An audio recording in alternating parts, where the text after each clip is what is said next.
ما ننسخ من آية أو ننسها نأت بخير منها أو مثلها ألم تعلم أن الله على كل شيء قدير۔ ہم جو کسی آیت کو منسوخ کرتے ہیں یا بھلا دیتے ہیں تو اس سے بہتر یا اس کی برابر لاتے ہیں۔ کیا تم نہیں جانتے کہ اللہ ہر چیز پر قادر ہے؟ سورہ بقرہ آیت نمبر 106 ہے۔ اور اس آیت میں اللہ تعالیٰ نے ایک سوال کا جواب دیا ہے۔ وہ لوگ جو قرآن کریم پر ایمان نہیں لاتے تھے، ان کا کہنا یہ تھا کہ ہم قرآن پر اور اس نبی پر اس لیے ایمان نہیں لاتے کہ یہ نبی اپنے ماننے والوں کو آج ایک حکم دیتا ہے، کچھ وقت گزرنے کے بعد وہ حکم ہٹا دیا جاتا ہے اور اس کے بدلے دوسرا حکم نازل کیا جاتا ہے اور دوسری بات کا حکم دیا جاتا ہے۔ اللہ تعالیٰ نے در حقیقت اس آیت میں اس سوال کا جواب دیا ہے۔ اللہ تعالیٰ فرماتے ہیں کہ سب سے پہلی بات تو یہ ہے کہ کائنات کا خالق اور مالک اللہ تعالیٰ ہے۔ اللہ سبحانہ و تعالیٰ جس حکم کو چاہے نازل کرے، جس حکم کو چاہے ہٹا دے، کسی کو اعتراض کرنے کا حق نہیں ہے۔ اور پھر اللہ تعالیٰ نے مزید جواب دیتے ہوئے فرمایا ہے کہ جب ہم کسی حکم کو منسوخ کرتے ہیں، اس کو ہٹا دیتے ہیں، تو یا تو اس کے بدلے اس جیسے حکم نازل کر دیتے ہیں یا اس سے بہتر حکم نازل کر دیتے ہیں۔ تو جب اللہ تعالیٰ ایک حکم کو ہٹا کر اس کی طرح دوسرا حکم نازل کرتے ہیں یا اس سے بہتر حکم نازل کرتے ہیں تو پھر اعتراض کرنے کی تو ضرورت ہی نہیں ہے۔ تو اس آیت میں اللہ تعالیٰ نے نسخ کے بارے میں بات کی ہے۔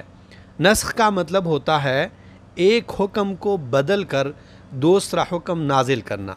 جیسے آدم علیہ السلام کے زمانے میں سگی بہن اور بھائی کا آپس میں نکاح جائز تھا، بعد میں اس حکم کو حرام کر دیا گیا۔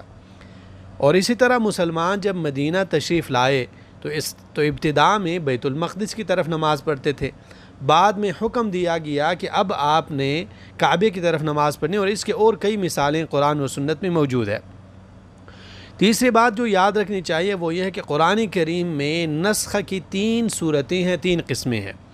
پہلے نمبر پہ حکم اور تلاوت دونوں کو منسوخ کرنا اور نیا حکم نازل کرنا، اور اس کی مثال عائشہ رضی اللہ عنہا کی حدیث ہے کہ کان فیما انزل من القرآن 10 رضاعات معلومات یحرمنا، کہ قرآن کریم میں یہ حکم تھا کہ رضاعت ثابت ہوگی 10 بار دودھ پینے سے، یہ حکم تھا، اور اس کے لیے آیت بھی قرآن کریم میں موجود تھی۔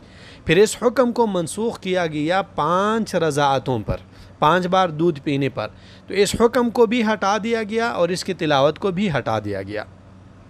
دوسرے نمبر پہ ہے حکم کو منسوخ کرنا اور تلاوت کو باقی رکھنا، اور اس کی بھی کئی مثالیں ہیں۔ بعض علماء کہتے ہیں کہ اس کے قرآن میں 36 مثالیں ہیں، لیکن وصیت والی آیت اس کی سب سے واضح مثال ہے کہ ابتداء میں حکم تھا کہ جب انسان وفات ہو وہ اپنے والدین کے لیے مال میں سے وصیت کرے، کیونکہ ابتداء میں والدین کا مال میں حق معلوم نہیں تھا۔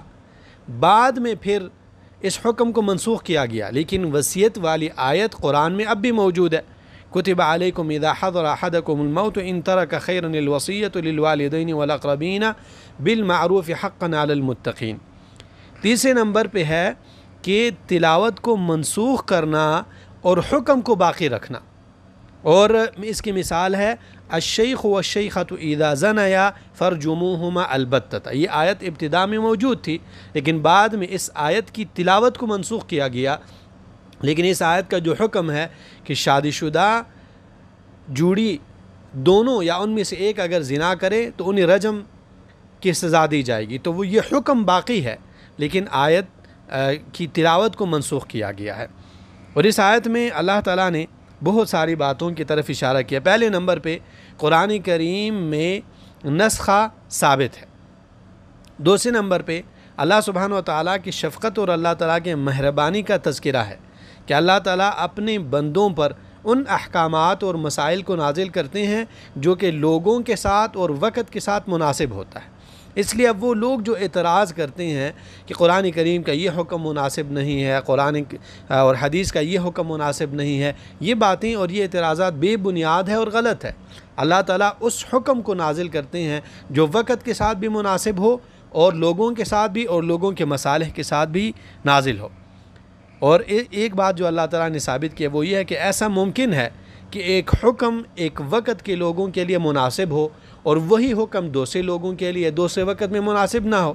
ہم سب جانتے ہیں کہ بہت سارے ایسے احکامات جو بنی اسرائیل پر لازم تھے وہ احکامات ہم پر لازم نہیں ہے، کیونکہ وہ حکم اس وقت کے ساتھ مناسب تھا، ان لوگوں کے ساتھ مناسب تھا۔ اب کے لوگوں کے ساتھ وہ حکم مناسب نہیں تھا، اس لیے اللہ تعالیٰ نے مصالح کو دیکھ کر اور لوگوں کو دیکھ کر زمانے کو دیکھ کر ان کے مناسب جو ہے احکام نازل فرمائے ہیں۔ اور تیسرے نمبر پہ یہ آیت دلیل ہے کہ ہماری شریعت نے لوگوں کے مصالح اور لوگوں کی طبیعتوں کو دیکھ کر احکامات نازل فرمائے ہیں۔ تو دین اسلام کا کوئی بھی حکم ایسا نہیں ہے جو کہ لوگوں کے مصالح کے موافق نہ ہو یا زمانے کے موافق نہ ہو۔ تو جو بھی لوگ اس طرح کے نعرے بازی کرتے ہیں وہ در حقیقت یا تو دین اسلام کے مصالح سے واقف نہیں ہے یا پھر ضد اور عناد میں آ کر کرتے ہیں۔